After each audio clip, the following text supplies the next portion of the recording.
கர்த்தர் கொடுத்த வார்த்தைகளுக்கு நேராய் நாம் கடந்து செல்வோம். ஏசாயா தீர்க்கதரிசியின் புஸ்தகம் 32ஆம் அதிகாரம் 18ஆம் வசனம். என் ஜனம் சமாதான தாபரங்களிலும் நிலையான வாசஸ்தலங்களிலும் அமைதியாய் தங்கும் இடங்களிலும் குடியிருக்கும். ஆமென். ஹல்லேலூயா. எவ்வளவு அருமையான வார்த்தை பாருங்கள் வேதத்தில். எல்லாரும் வாசிக்கலாமா? எல்லாரும் இணைந்து வாசிக்கலாமா? இந்த வசனத்தை எல்லாரும் எடுத்துக்கோங்க. என் ஜனம் சமாதான தாபரங்களிலும் நிலையான வாசஸ்தலங்களிலும் அமைதியாய் தங்கும் இடங்களிலும் குடியிருக்கும். ஆமென். ஆமென்.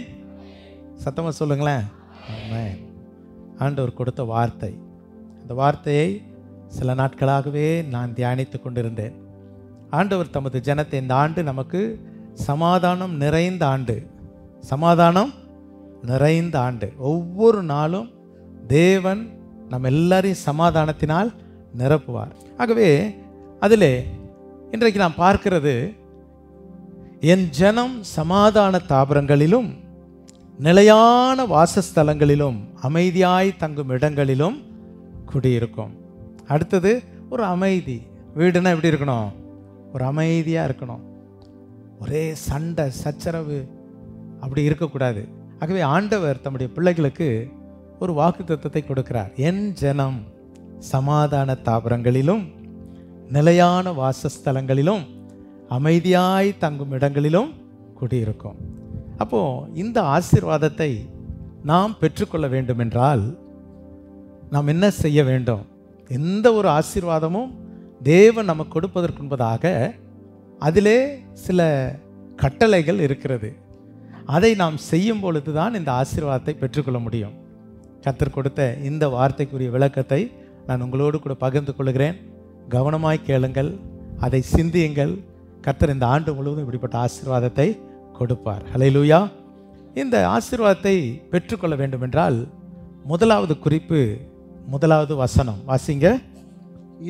இதோ ஒரு ராஜா நீதியாக அரசாளுவார். ஒரு ராஜா நீதியாக அரசாளுவார். நன்றாய் கவனிங்கள்.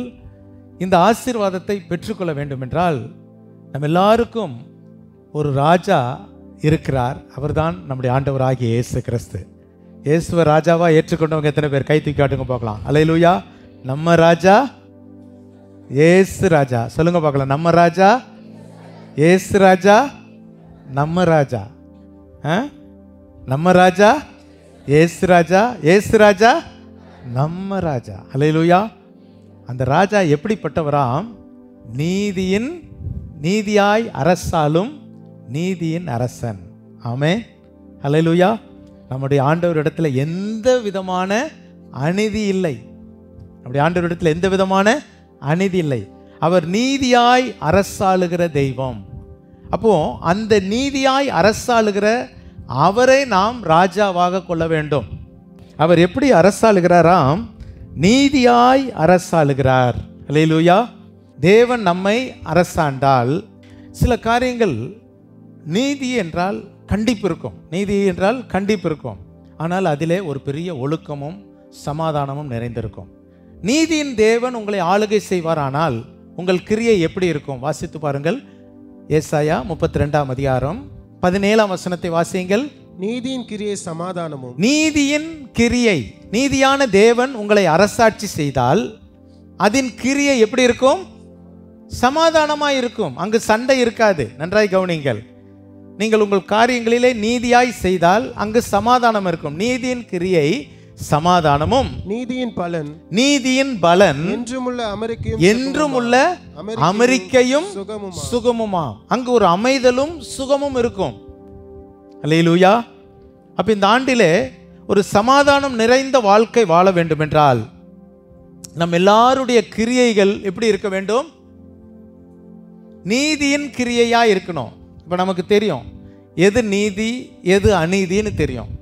நீங்க செய்யற உங்க கிரியை பார்த்து ஒரு அநீதியான காரியத்திற்கு நீங்கள் துணை போனால் நீங்கள் அநீதி செய்கிறீர்கள் என்ற அர்த்தம். நீதியான காரியம் ஆனால் நீதி நிமித்தம் துன்பப்படுகிறவர்கள் பாக்கியவான்கள். சில வேளையிலே நீதி செய்தால் நமக்கு துன்பம் உண்டாகும். ஆனால் நாம் அதை பாக்கியமாய் எடுத்துக்கொள்ள வேண்டும். ஆண்டவர் ஒருவேளை அதனால் வருகிற துன்பம் வந்தாலும் கூட நாம் அதை ஏற்றுக்கொள்ள வேண்டியது அவசியம். ஆனால் அதன் முடிவு என்னது? சமாதானத்திற்குள்ளாய் கொண்டு வரும். சில வேளையில் அநீதி தான் மேலோங்கும். நாம் நீதியின் கிரியை செய்கிறவர்களாய் இருக்க வேண்டும். உங்கள் வாழ்க்கை சமாதானம் உள்ள சூழ்நிலையிலே நீங்கள் வாழ வேண்டும் என்றால் நாம் நீதியின் ராஜா நம்மை அரசாள வேண்டும். அல்லேலூயா, ஆமென். இந்த நீதியின் ராஜா நம்மை அரசாளும் பொழுது நம்முடைய கிரியைகள் எல்லாம் நீதியாக இருக்கும். அப்போ நீதியின் ராஜா யார்? ஆண்டவர் இயேசு கிறிஸ்து. வேதத்தில் ஒரு உதாரணத்தின் மூலமாய் நான் உங்களுக்கு சொல்ல விரும்புகிறேன். வேதத்தில் ஆதியாகமம் புஸ்தகம் 14ஆம் அதிகாரத்தில் இங்கு ஒரு ராஜாவை குறித்து நாம் பார்க்கிறோம். ஆதியாகமம் 14ஆம் அதிகாரத்தை என்னோடு கூட நீங்கள் திருப்பிக் கொள்ளுங்கள். அதற்கு முன்பதாக இந்த வசனத்தை வாசித்துட்டு அங்கே போகலாம். எபிரேயர் 7ஆம் அதிகாரம் 2ஆம் வசனம். எபிரேயர் 7ஆம் அதிகாரம் 2ஆம் வசனம். இவனுக்கு ஆபிரகாம் எல்லாவற்றிலும் தசமபாகம் கொடுத்தான். இவனுடைய முதற் பேராகிய மெல்கிசேதேக்கு என்பவருக்கு நீதியின் ராஜா என்றும் பின்பு சாலேமின் ராஜா என்பதற்கு சமாதானத்தின் ராஜா என்றும் அர்த்தமாம். இங்கு ஒரு ராஜாவை குறித்து பார்க்கிறோம். இங்கு ஒரு ராஜா. இந்த ராஜாவுடைய பெயர் என்ன? மெல்கிசதேக். எல்லாரும் சொல்லுங்க, மெல்கிசதேக் என்ற ஒரு ராஜா. இந்த ராஜாவினுடைய பெயருக்கு அர்த்தம் என்ன அப்படின்னு பார்த்தால் என்னவாம்? நீதியின் ராஜா, சாலேமின் சமாதானத்தின் ராஜா. நீதியும் சமாதானமும் நிறைந்த ஒரு ராஜா. இந்த ராஜா யார்? நீதியும் சமாதானமும் நிறைந்த ஒரு ராஜா. அவர்தான் மெல்கிசதேக். இவர் இங்கு யாருக்கு இணையாக சொல்லப்பட்டிருக்கிறார் என்றால் எபிரேயர் ஆக்கியோனிலே இவர் தேவகுமாரனாகிய இயேசு கிறிஸ்துவுக்கு சமமாக சொல்லப்படுகிறார். அதை நீங்கள் பிற்பாடு அந்த வசனங்களிலே நீங்கள் வாசிங்கள், உங்களுக்கு புரியும். இயேசு கிறிஸ்துவுக்கு சமமாக இவர் சொல்லப்படுகிறார். இப்போ இவருடைய அரசாட்சி எங்கு நடந்தது என்று சொல்லி பார்த்தால் ஆதியாகமம் 14ஆம் அதிகாரத்திற்குள் வர வேண்டும்.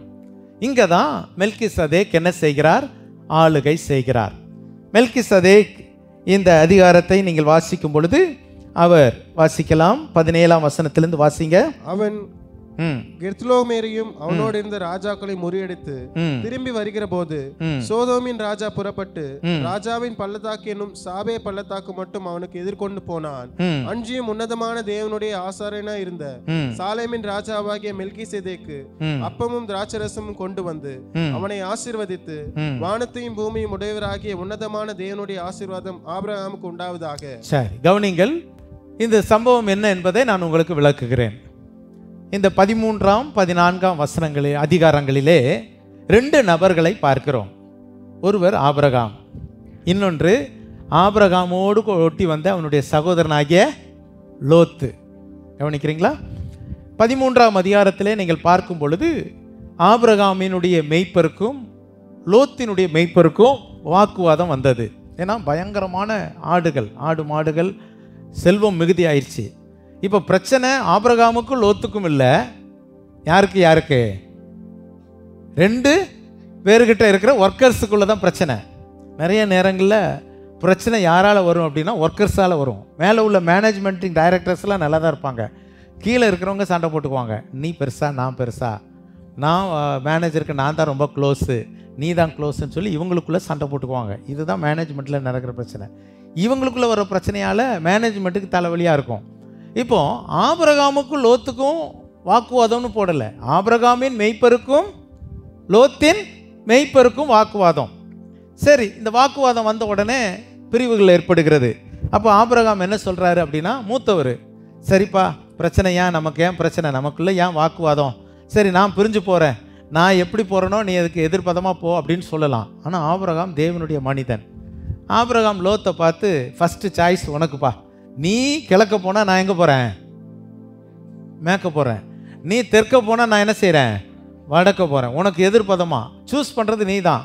பொதுவாக மூத்தவங்க தானே சூஸ் பண்ணுவாங்க. நான் முதல்ல எங்கே போகிறேனோ அப்புறம் நீ பார்த்துக்கோ, நான் முதல் செலக்ட் பண்ணுவேன். ஆனால் ஆபிரகாம் தம்பிகிட்ட விட்டார். சரி லோத்து நீ எதை செலக்ட் பண்ணுறேன்னு. லோத்து அப்படியே கண்ணை எடுத்து பார்க்குறாரு. பார்த்தா பசுமையான ஒரு இடம். அந்த பட்டணத்துக்கு பேர் என்னது? சோதோம் கொமரா. அதை பார்த்த உடனே, அப்பா இதுதான் எனக்கு தேவை. தேவ சித்தத்தெல்லாம் பார்க்கல. சில நம்ம வாழ்க்கையில் ஆண்டவர் நமக்கு கொடுக்குறாரு சொல்லி நம்மளே கண்ணை ஏறெடுத்து பசுமையாக இருக்குன்னு சொல்லிட்டு பார்த்துக்குவோம். தேவ சித்தமா திருமண விஷயத்தில், தேவ சித்தமா ஒரு பொருள் வாங்கும்போது, தேவ சித்தமா சில காரியங்கள் தேவ சித்தத்திற்கு மாறாக நாம் செய்யும் பொழுது எவ்வளவோ கஷ்டத்தை நாம் சந்திக்கிறோம், நஷ்டங்களை நாம் சந்திக்கிறோம். தேவ சித்தம் நம்முடைய வாழ்க்கையில் இருக்கிறதா? திருமண வாழ்வில் ரொம்ப கவனமாக இருக்கணும்.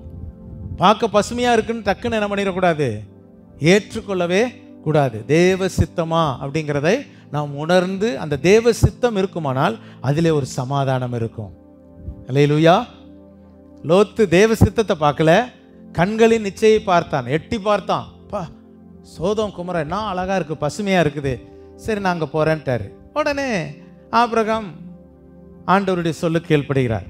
அவர் போன இடத்தை குறித்து வேதம் சொல்லுகிறது. வாசித்து பாருங்கள், 13ஆம் அதிகாரம் 13ஆம் வசனம். சோதோமின் ஜனங்கள் பொல்லாதவர்களும் கர்த்தருக்கு முன்பாக மகா பாவிகளுமா இருந்தார்கள். நல்லா கவனிங்க. இப்போ இவன் செலக்ட் பண்ண இடம் பசுமையா இருக்குது, ஆனா அங்க இருக்கிற ஜனங்கள் எப்படிப்பட்டவர்களா இருந்தார்கள்?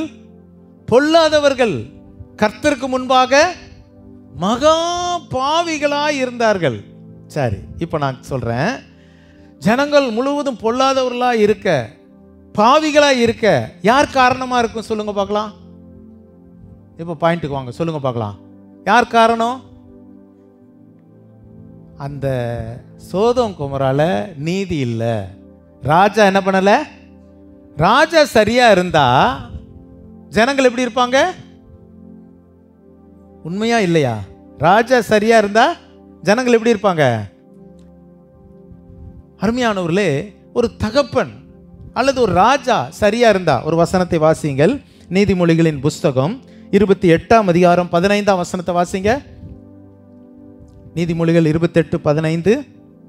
ஏழை ஜனங்களை ஆளும் துஷ்ட அதிகாரி கெர்ச்சிக்கும் சிங்கத்துக்கும் அலைந்து திரிகிற கரடிக்கும் ஒப்பாயிருக்கிறான். பாருங்கள், ஜனங்களை ஆளுகிற ஒருவன் துஷ்ட அதிகாரியாய் இருந்தால் அவன் எப்படிப்பட்டவனாய் இருக்கிறான்? கெர்ச்சிக்கிற சிங்கத்துக்கும் அலைந்து திரிகிற கரடிக்கும். கரடி பீறி போடும், சிங்கம் கடிச்சிரும். ஒரு அதிகாரி துஷ்டனாய் இருப்பானால் அந்த ஜனங்கள் எவ்வளோ கஷ்டப்படுவாங்க. 25ஆம் அதிகாரம் 5ஆம் வசனத்தை வாசிங்கள். நீதிமொழிகள் 25:5. ராஜாவின் முன்னின்று துஷ்டரை நீக்கிவிடு, ராஜாவின் முன்னின்று துஷ்டரை நீக்கிவிடு, அப்பொழுது அவன் சிங்காசனம் நீதியினால் நிலை நிற்கும். நீதியினால் நிலை நிற்கும். நன்றாய் கவனிங்க. ராஜா முன்னால யார் இருக்கிறா? சில துஷ்டர்கள் இருப்பாங்க. அவன் ஆளை கண்டு என்ன பண்ணிடணும்? நீக்கிடணும். அந்த துஷ்டனை எடுத்துட்டா அந்த ராஜாசனம் எப்படி இருக்கும்? நீதியால் நிறைந்திருக்கும். அநீதி நிறைந்த மக்கள் ராஜாவோடு கூட இருந்தால் என்ன செய்வார்கள்? அநீதியை செய்யும்படி தூண்டுவார்கள். அப்போ நம்ம இந்த சோதோம் ராஜாவை எடுத்துக்கொண்டால் அவர் சரியில்லாததுனால தான் அந்த ஜனங்கள் கர்த்தருக்கு முன்பாக பாவிகளா இருந்தார்கள். பயங்கர பாவம். அங்க போய் சேர்ந்த லோத்துவும் அவர்களோடு கூட இணைந்து விட்டான்.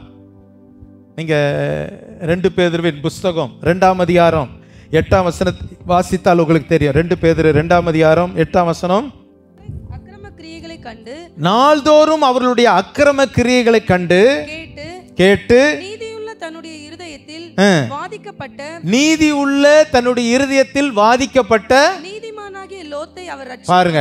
நீதிமான், இப்போ ஒரு நீதிமான் போய் அங்க போய் தங்கினதுனால நாள்தோறும் அவருடைய அக்கிரம கிரியைகளை கண்டு கேட்டு நீதி உள்ள இருதயத்தில் வாதிக்கப்பட்டான். ஒரு நீதிமான் அங்கே போய் நல்ல கர்த்தரை துதிக்கிற ஒரு நபர், பரியாசம் பண்ணுறவங்க மத்தியில் உட்கார்ந்தீங்க, ஆண்டவரை பரியாசம் பண்ணுறாங்க, ஊழியக்காரில் பரியாசம் பண்ணுறாங்க, சபையை பரியாசம் பண்ணுறாங்க, இன்னும் நிறைய காரியங்களை பரியாசம் பண்ணுறவங்களோட உட்கார்ந்தா நம்ம நாளடைவில் என்ன இருப்போம்? கொஞ்ச நேரம் அப்படியே வாய் மூடி அமைதியாக இருப்போம். அப்புறம் கொஞ்சமாக என்ன பண்ணுவோம்?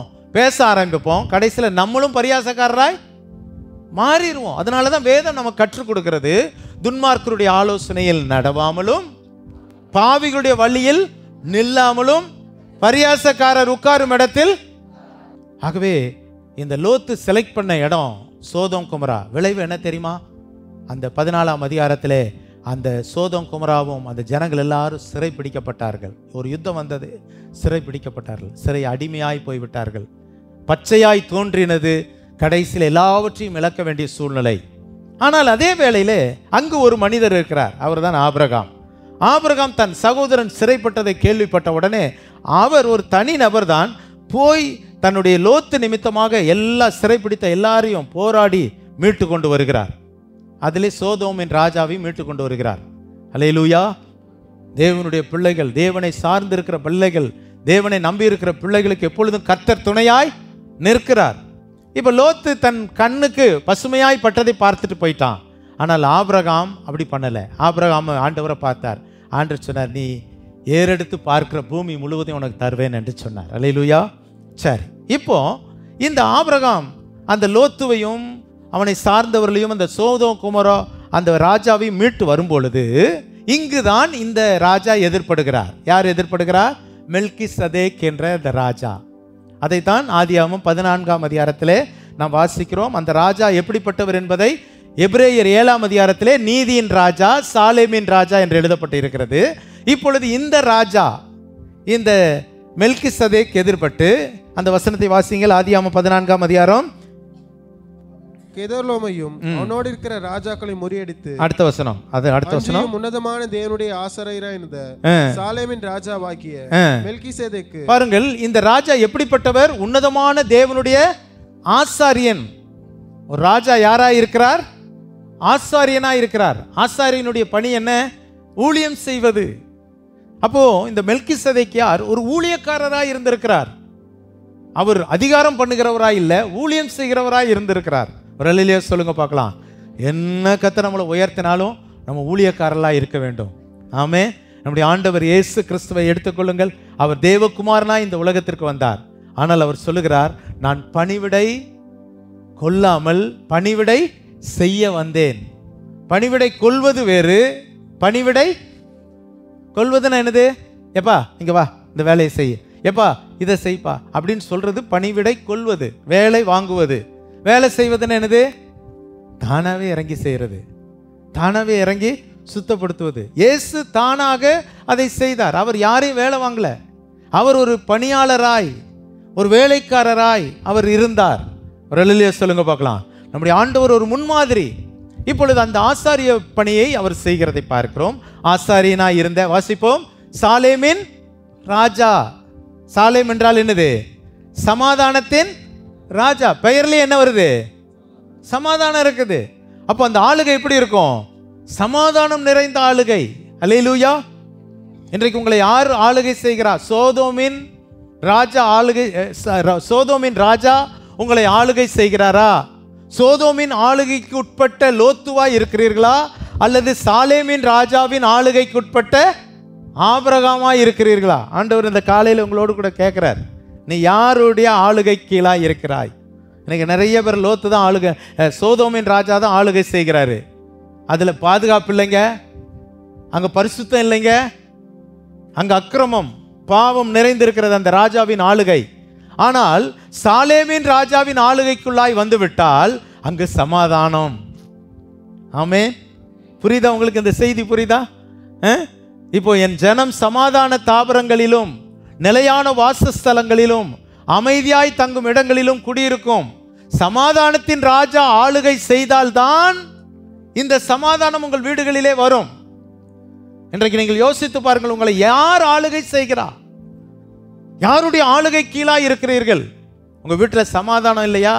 வேற யாரோ ஆளுகை செய்கிறாங்க. பிசாசு சண்டையை கொண்டு வர்றவன், பிரிவினையை கொண்டு வர்றவன், சந்தேகத்தை கொண்டு வருகிறவன். பிசாசுக்கு இடம் கொடாதீர்கள் என்று வேதம் சொல்லுகிறது. ஆனால் ஆண்டவர் சமாதானத்தின் ராஜா. இயேசு வந்த வீட்டிலே சந்தோஷம், இயேசு வந்த வீட்டிலே சமாதானம். யார் உங்களை ஆளுகை செய்கிறார்? பாருங்கள், அந்த ஆபிரகாமுக்கு அவர் எதிர்கொண்டு வருகிறார். எதிர்கொண்டு வந்து என்ன சொல்றாரு? அங்க வசனத்தை வாசிங்க. அப்பமும் திராட்சரசமும் அப்பமும் திராட்சரசமும் கொண்டு வந்து. ஒரு அல்லேலூயா சொல்லுங்க பார்க்கலாம். நம்முடைய ஆண்டவர் இயேசு கிறிஸ்து இந்த உலகத்தில் நமக்கு எதை கொடுத்துட்டு போனார்? சொல்லுங்க பார்க்கலாம். அப்பமும் திராட்சரசம். அப்பம் எதை காண்பிக்கிறது? என் சரீரம். என் சரீரம். தன்னுடைய சரீரத்தை தான் அவர் அப்பம் என்று சொல்லுகிறார். தன்னுடைய இரத்தத்தை தான் அவர் என்ன சொல்லுகிறார்? திராட்சரசம் என்று கொண்டு கொடுக்கிறார். ஒரு அல்லேலூயா சொல்லுவோமா? பாருங்க எப்படி அருமையான தேவனுடைய வார்த்தை. ஆண்டவர் இந்த காரியங்கள் எல்லாம் வெளிப்படுத்தினார். அன்றோடு கூட நான் அதை இடைப்பட்டு கொண்டதினால உங்களோடு பேசுகிறேன். அப்பமும் திராட்சை ரசமும் கொண்டு வருகிற ஆசாரியன். ஹல்லேலூயா. அடுத்தது அடுத்த வசனம், நேரல அடுத்த வசனம். அவனை ஆசீர்வதிக்கிற ஆசாரியன். ஆசீர்வதிக்கிற ஆசாரியன். ஒரு ஆசாரியன் உங்களை என்ன பண்ணணும்? ஆசீர்வதிக்கிறவராக இருக்கணும். அப்ப இந்த சாலோமீன் ராஜாவினுடைய வாழ்க்கை எப்படி இருந்துச்சு? அவர் ஆசீர்வதிக்கிற ராஜா. அந்த வசனத்தை வாசிங்க. அவனை ஆசீர்வதித்து வானத்தையும் பூமியும் உடையவராகிய உன்னதமான தேவனுடைய ஆசீர்வாதம் ஆபிரகாமுக்கு உண்டாவதாக. உன் சத்துருக்களை உன் கையில் ஒப்பு கொடுத்த உன்னதமான தேவனுக்கு ஸ்தோத்திரம் என்று சொன்னான். இவனுக்கு ஆபிரகாம் எல்லாவற்றிலும் தசம பாகம் கொடுத்தார். பாருங்கள், அந்த ராஜா சொல்லுகிற அடுத்த வார்த்தை, கர்த்தருக்கு ஸ்தோத்திரம். சத்துருக்களை உன் கையில் கொடுத்த தேவனுக்கு ஸ்தோத்திரம் செலுத்துகிற ஆசாரியன். ஒரு ராஜா ஸ்தோத்திரம் செலுத்துகிறவராய் இருந்தார். தேவனுக்கு நன்றி சொல்லுகிறவராய் இருக்கிறார். இந்த ராஜா நீதியாய் அரசாளும் பொழுது அந்த அரசாட்சிக்கு உட்பட்டவருடைய வாழ்க்கை எப்படி இருக்குமா? இப்போ சொல்லுங்க, என் ஜனம் சமாதான தாவரங்களில். ஆமென். அப்போ முதல் குறிப்பு, நீதியின் ராஜா அரசாள வேண்டும். நீதியின் ராஜா அரசாள வேண்டும். ஏசாயா தீர்க்கதரிசியின் புஸ்தகம் 32ஆம் அதிகாரத்திற்கு மறுபடியும் கடந்து வாருங்கள். இரண்டாவது, நாம் இதில் செய்ய வேண்டிய இரண்டாவது குறிப்பு என்ன அப்படின்னா, நம்முடைய சமாதான தாபரமாய் இருக்க வேண்டும் என்றால், இரண்டாவது, உன்னதத்திலிருந்து ஆவி நம்மேல் ஊற்றப்பட வேண்டும். ஆமென். அப்போ அதனுடைய வாழ்க்கை என்ன? பரிசுத்த ஆவியில் நிறைந்த ஒரு வாழ்க்கை. ஹல்லேலூயா. மூன்றாவது குறிப்பு, அந்த 18ஆம் வசனத்தை வாசிங்க. என் ஜனம், என் ஜனம், மை பீப்புள். என் ஜனம் யாருடைய ஜனமா இருக்கணும்? அவருடைய ஜனம். அவருடைய ஜனம் எப்படிப்பட்டவர்கள்? 2 நாளாகமம் 7ஆம் அதிகாரம் 14ஆம் வசனம். 2 நாளாகமம் 7:14.